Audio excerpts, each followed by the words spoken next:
Hey everyone, welcome back to the channel. One of the things I've been doing over the last 2 weeks is actually a lot of searching on the internet for what kind of things in my food forest chickens can eat. I'm going to give you the results of a lot of my investigation, and please, if you guys have any information that you can add in the comment section on these videos is always so valuable because I am just learning about chickens and some of you have a lot of experience to share. But let's talk about the way that I did things specifically on my project and how that's kind of been fun. So a lot of permaculturists will start and they'll make a garden and they'll get chickens, and that'll kind of be the starting point. For us, my family really didn't want chickens. We're really busy. We got full-time jobs, both of us work. We've got 3 kids and tons of sports. And then I started this YouTube channel. That's a lot of work. So we didn't really want to add anything that's more work. Turns out chickens really aren't actually that much more work. But what we did is we actually created the food forest first. So we have this tremendous inventory, this library of plants that we can feed our chickens, and the way that we planted it out is we really focused on edibles and medicinal plants, you know, things like sage and yarrow and valerian and all these kind of plants that most people wouldn't put in a normal garden. We have access to them here and we can cut them and we can feed them to the chickens. So what kind of things do our chickens love? What kind of things can chickens eat? What things can they eat in moderation? And what things do they actually go bonkers, nutso, crazy for? I'm not going to give them any of my peaches, for example, but, you know, they go nuts for stuff like duckweed. So let's get into the chickens and what we're feeding our chickens in supplement to their actual chicken food. All right, so here is a little micro pond that I dug, and we've got stuff like arrowroot in there. That's a good edible for human beings. We've got the water hyacinths that I'm starting to kind of spread in here, and then I put down into my actual larger ecosystem pond. And again, I always say this for the water hyacinths, but if you're in a warmer climate, you should not be planting water hyacinths. I can do it here because they die in the winter and it's impossible for them to spread. But they can be really disastrous in warmer climates. One thing we're growing for the chickens especially is the duckweed. And duckweed is one of the most nutritious greens on the planet. The chickens go crazy for this stuff, and it is full of protein. And I want to show you how crazy they go for the duckweed. Sorry for the shaking camera here, but we're going to go give them some duckweed. Hey chicks, buck buck buck, buck buck buck. Hey chicks. And watch these guys go crazy for this stuff. They'll just start fighting over it. Hey ladies.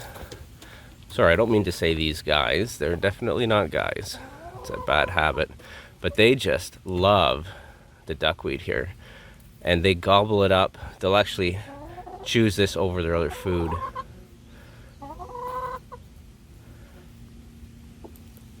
And they must have just been gobbling, because usually there's fights over this. But the chickens absolutely love the duckweed, and it's super nutritious for them. It's a great supplement. Oh, I see why they're maybe not going crazy. Got to get the doggos in. One of the kids let the dogs out.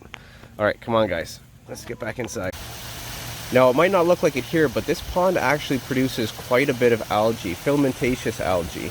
And this is actually a good thing for the pond. It's actually healthy for the pond, and it's healthy for the chickens. Now, too much algae in a pond is bad. Too much algae for chickens is also bad. Just like pretty much anything else, you want to vary your diet. But one of the side benefits of having a pond like this is a constant feed of algae for the chickens.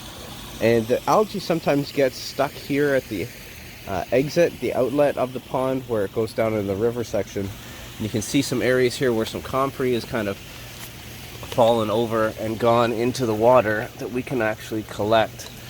You know, quite a bit of algae and some duckweed as well that we put in there. And this can all go to the chickens. Now, another side benefit of this is that we can actually get quite a bit of bugs when we take all this algae.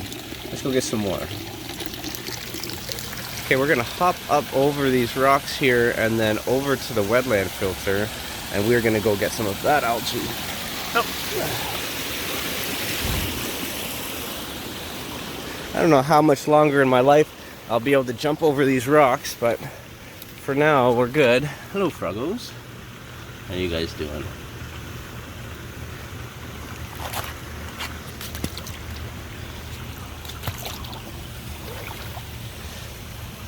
Hi.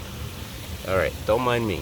Now you can see there's a ton of biological activity in this algae here, and tons of little insect eggs and larvae, and so much good stuff.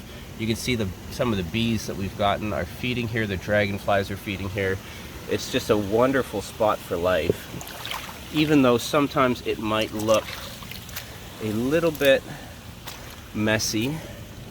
It's actually great stuff. And I can clean this up and pick some of this stuff up every couple days, and we've got this tremendous source of feed for the chickens. And this stuff is filled with so many good things. Vitamin B, C, E.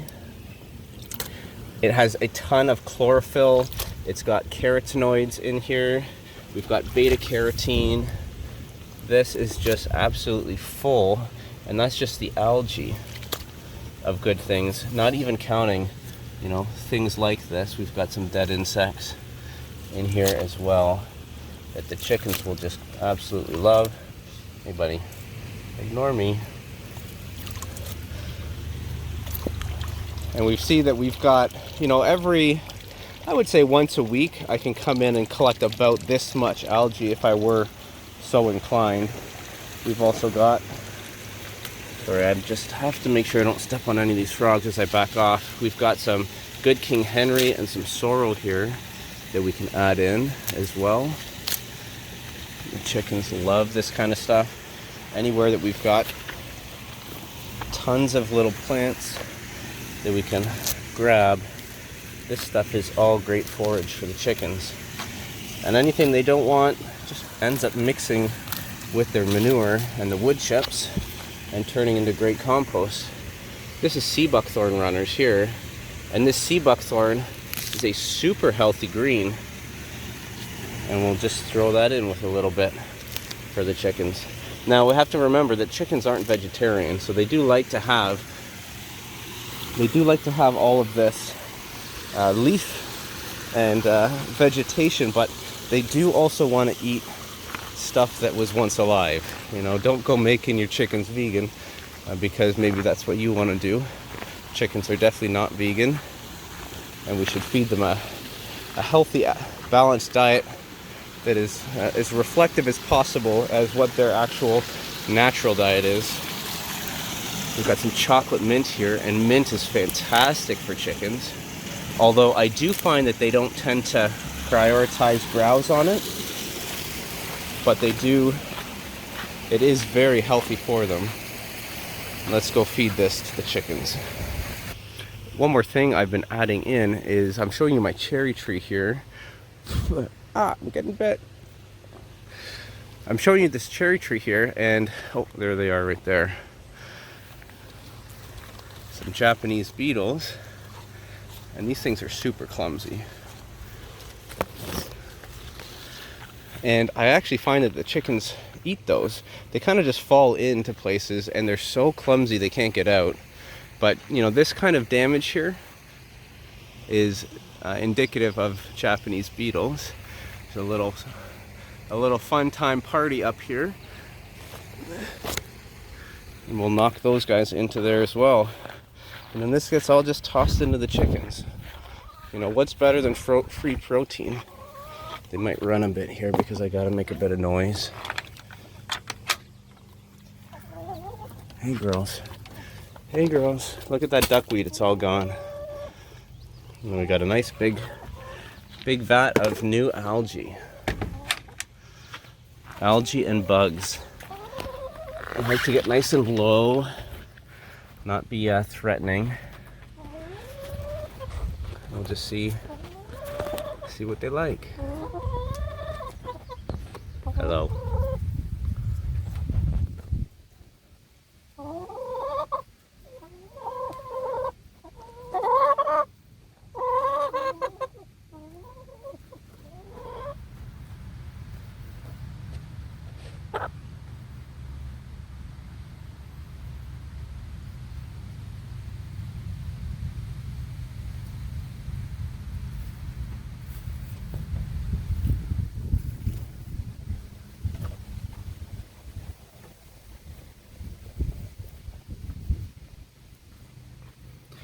So you can also see that we have started to transition out of just like a bare earth chicken run, and we're moving now into the deep litter method with the wood chips.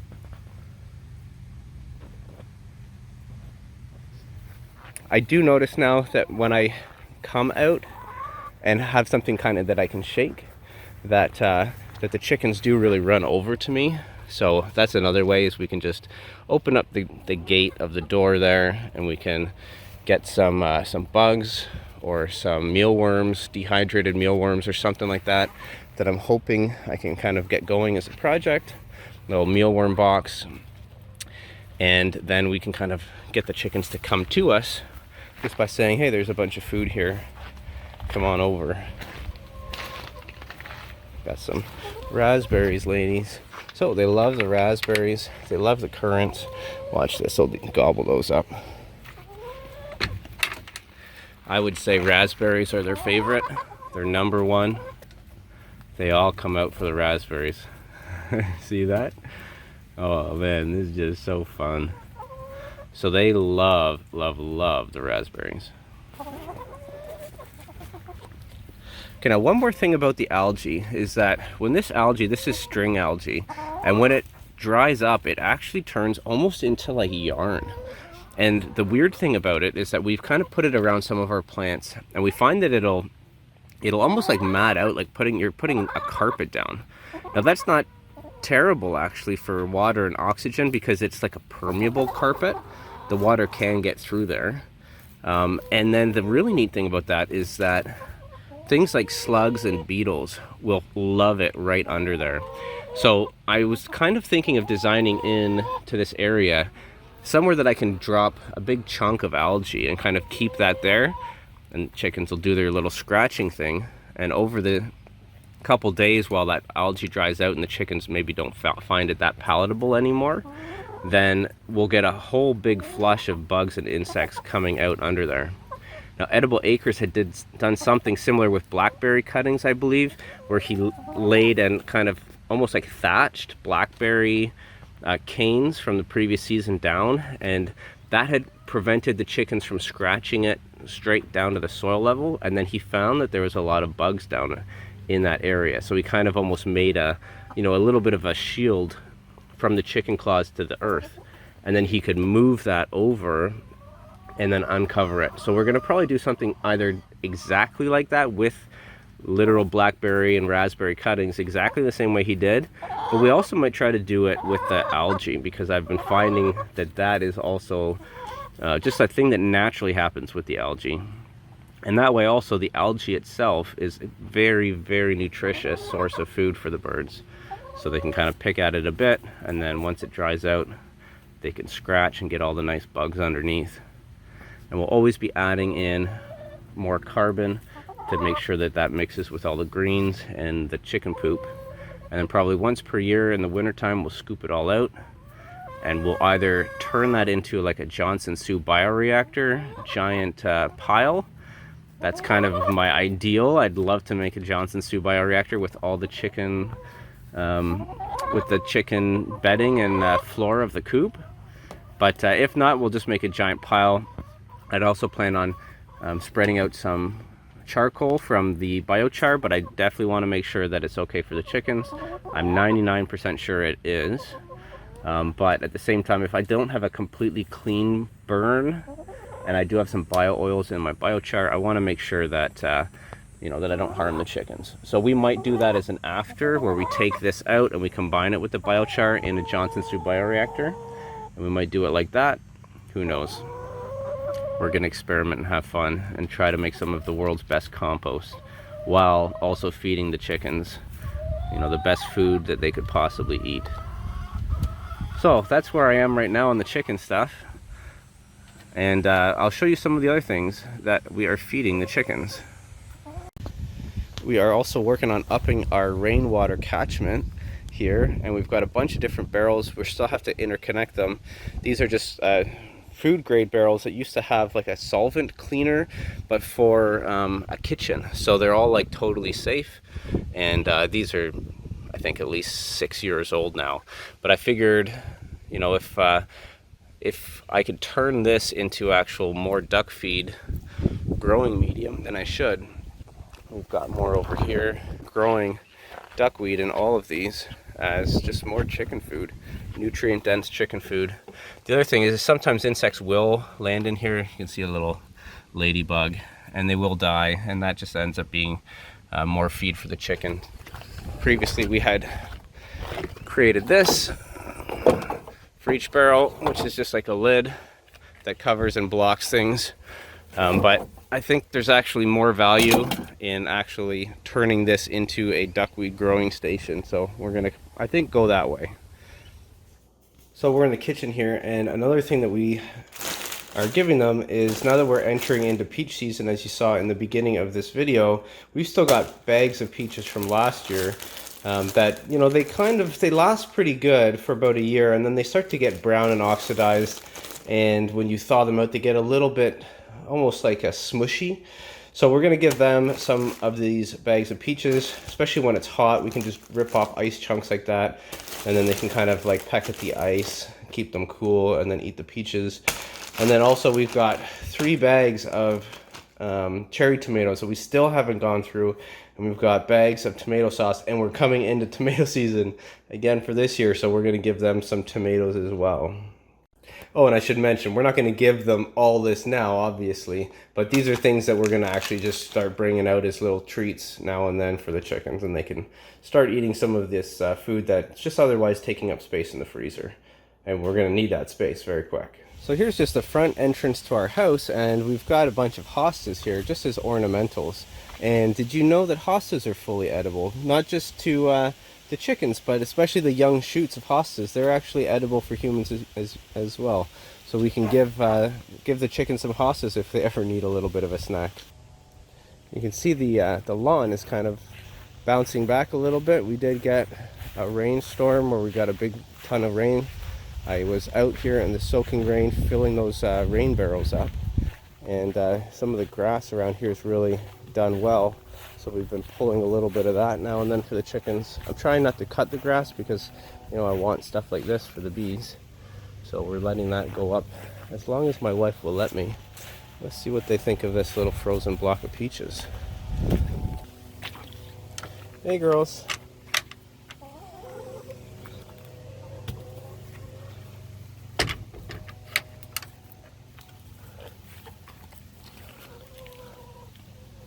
I have a feeling they're going to maybe just check it out, but not really do much with it.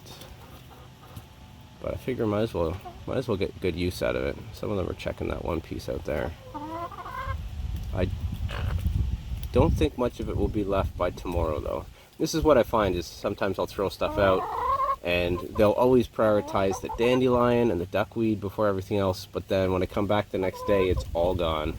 So they do really love to eat, and they'll pick the things they like the most, but just because they don't eat it right away doesn't necessarily mean they won't eat it. And then you'll see that I do still have the conventional feed there, because that feed is kind of enriched with calcium, and I want to make sure that they have all their needs covered so that they can let their bodies tell them what they want to eat.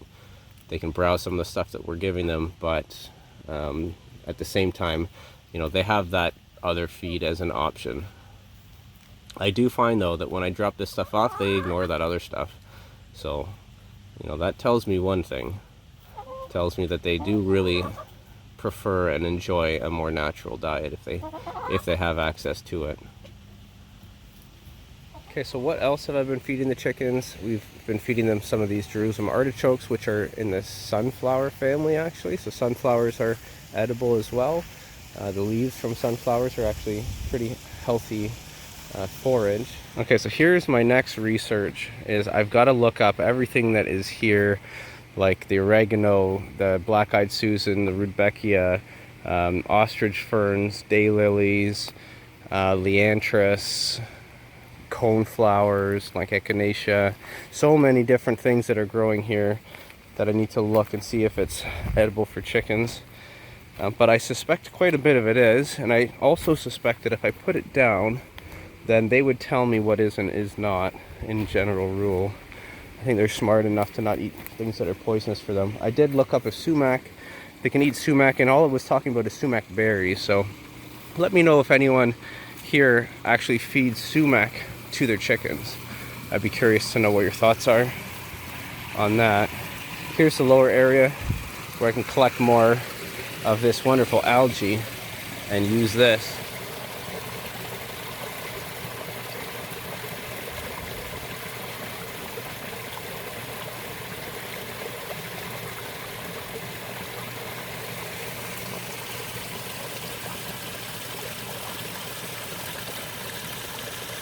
Okay, so here is an area that I've thrown some algae before in the past, and this is what the algae will actually dry up and turn into. It'll turn into this, and if you look underneath, what happens is just tons of bugs and wonderful things for the chickens to go eat. So this is what I'm noticing when I dump algae somewhere, and then I'm taking those observations and I'm turning them into a feeding plan for the chickens. So even if they don't eat the algae right away, which they can, it's totally edible and healthy for them. Even if they don't eat it right away, it will end up turning into a wonderful source of protein for them when they eat all those little bugs and worms and creatures underneath, and that gets their vegetarian component filled with the algae and all the leaves that I'm giving them. But then it also gets the meat that they need in order to be really healthy, happy chickens.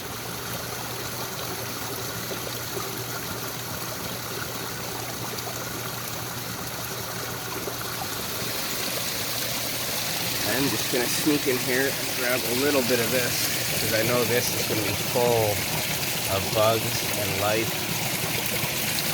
and goodness. Alright, so we got the algae and got a bunch of stuff like some yarrow and oregano. Try that stuff up, and some other just weeds that we've collected, and we're gonna give them that as well. See what they're like. And that is definitely it for the day. They're giving way too much extra feed. I'm just mostly doing it at this heavy ratio for the video, so you guys can kind of see some of the stuff. I haven't gotten any sea buckthorn leaves. Or I think I did get some, actually. I didn't get any currants, no strawberries. Hello. Got it hanging out of your mouth. So pecking away at the yarrow. And ideally I can extend the run in a cheap way. That's kind of one of the reasons why it hasn't happened yet. We've also been camping. We've been going on a little bit of local vacation trips, camping and hiking. So I haven't really had much time. We've also been going to some board game conventions, which is fun. And yes, check out my second channel there if you're interested in some board games. There may not be too many videos out yet, maybe none yet, but we're going to do a series of them. My wife and my youngest is really excited to make that happen. So we're going to do that and have some nice memories of playing games and making videos of board games. I think that's kind of fun. Yeah, so this algae, even when it, if I had put a bunch down and it all kind of dried out, they would then, over the next couple days, kind of kick it apart, move it out of the way, and probably find a lot of snacks under it. And then they can also just eat it. It's actually good for them.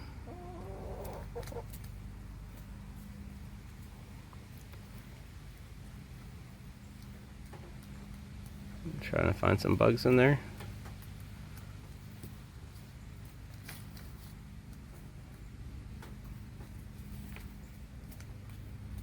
And of course, the real reward is here. High-tech password. Hello. So we're getting about 8 a day. And there's the run. We're doing pine shavings in here right now.